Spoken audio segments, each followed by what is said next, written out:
Hello, welcome back to the Art Channel. This week, myself and my colleague Joshua will be looking at an exhibition, Picasso Portraits, at the National Portrait Gallery in London.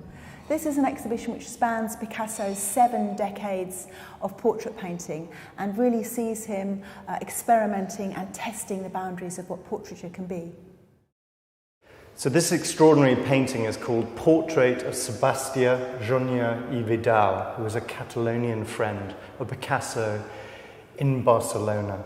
And of course it's so characteristic of Picasso's wonderful blue period between about 1900 and 1904, before he moves to Paris. And we're seeing this gentleman here at the cafe table looking intently at us with this extraordinary head and these large eyes looking rather mordantly at us.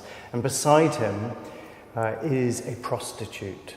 And it's not quite clear whether there's a kind of suggestion of her or whether she's physically present, because there's no kind of physical sort of connection or emotional connection between them at all.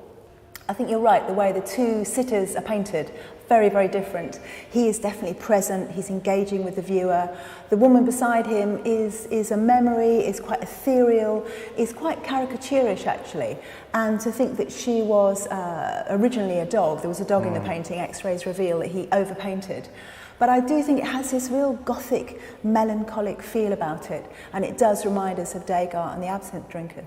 Picasso said that all good portraits should have a qualitative caricature in them, and you can see that in the shape of the male sitter's head, really, the exaggeration, the distortion, that kind of the way in which Picasso has isolated that very kind of distinctive nature of his face and his head. And beside him, of course, is this rather shadowy, emaciated prostitute, trying to look seductive and jaunty with the flower in her mouth and with the sort of red feathers in her hair. But I'm really drawn to this jug on the table with these sort of hard, reflective elements, and you can see in the brushwork.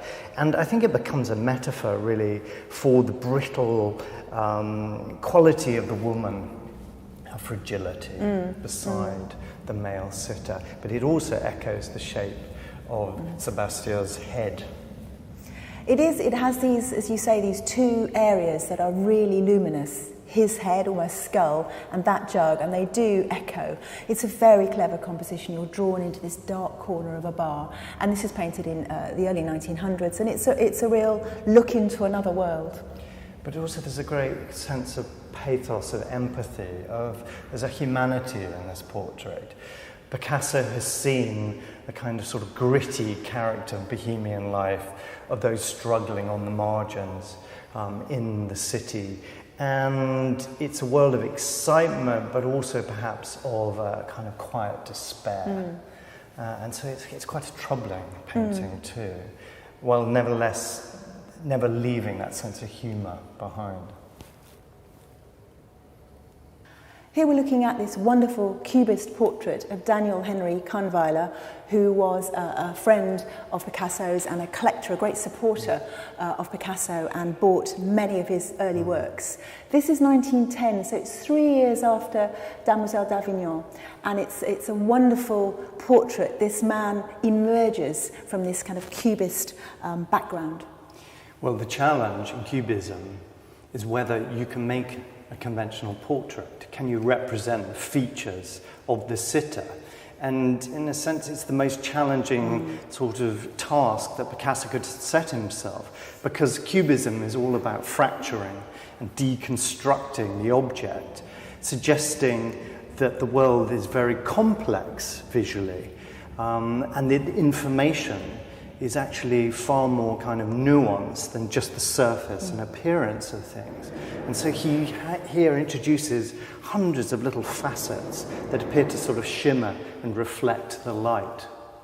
You're right, it's this wonderful idea that 20th century humans, like all humans, don't see something from a static viewpoint. So the idea of film, photography, the idea of the eye moving around the object, multiple viewpoints, makes a conventional image of your friend pretty challenging. And in a way, it's actually quite a conventional portrait, I think. He does appear here with his head, his suit, the two chains of his watch. You can just see his watch fob there on the front of his body, and his hands clasped at the bottom. So you get very close, and you have splintered, fractured shapes. You get back, and he does emerge from this kind of ochre umber background. Cubism, of course, questions all of those traditions in European art history from the Renaissance, really, about picturing, representing facts as they're seen optically. And Picasso becomes really the philosopher of perception.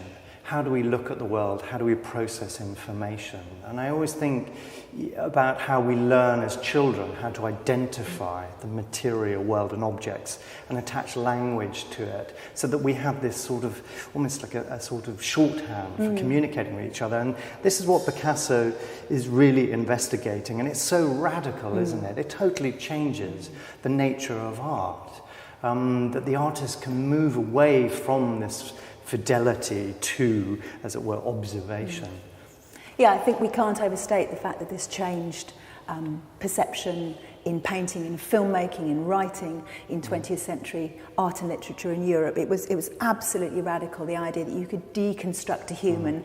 There is no edge to this person. The foreground, the background, the human being almost have the same status, and that's very, very challenging.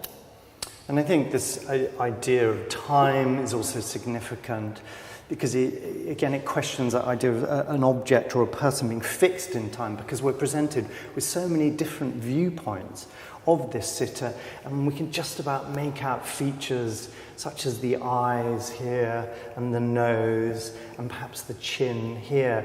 It's suggestion rather than concrete fact. It's fantastically rich and suggestive. And at the same time, fundamentally quite challenging and problematic.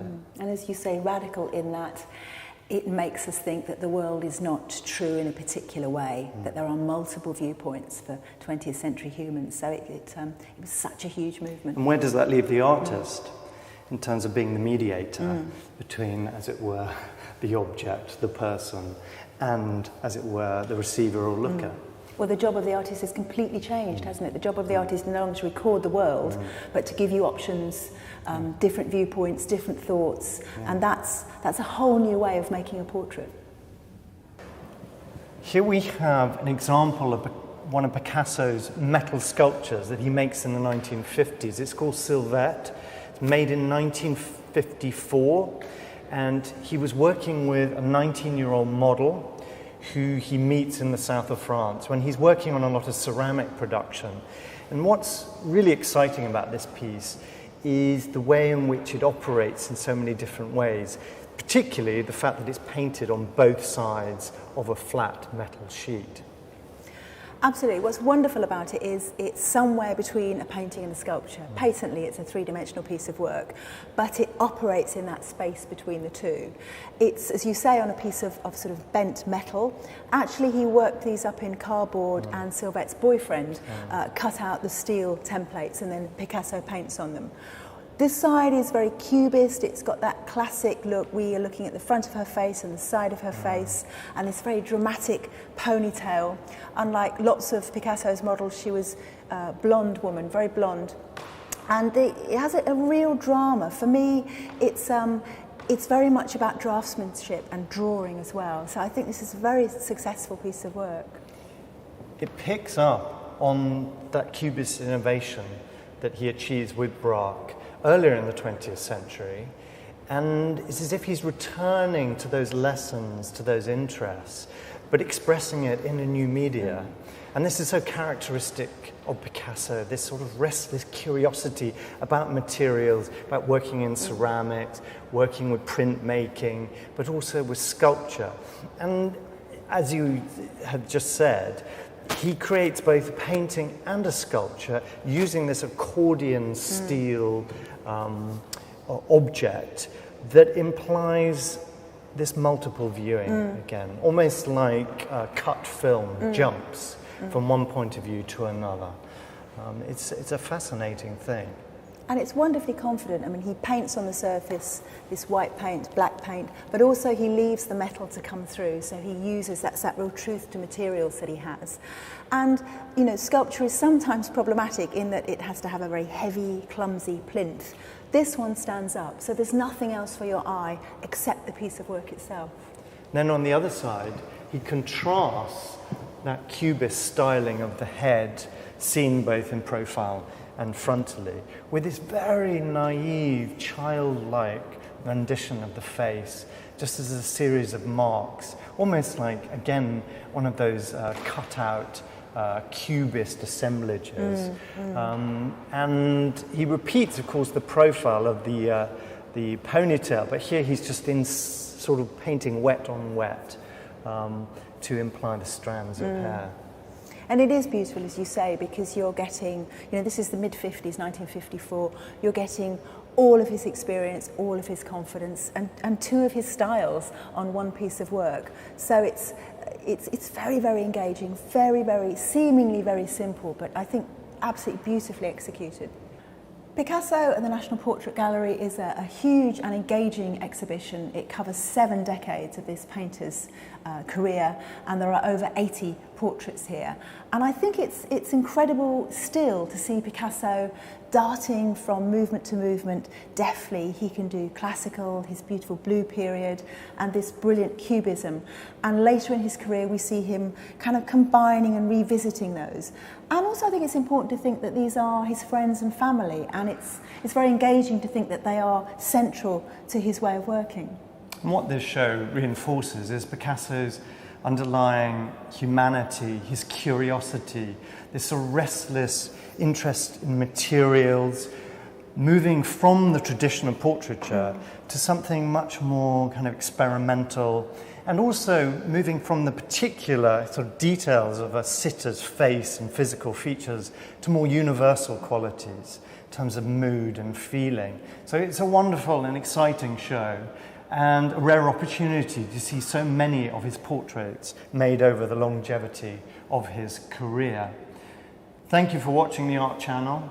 If you've enjoyed this film, please give it a thumbs up. You can also follow us on social media and also subscribe to the channel by pressing the red button on the screen.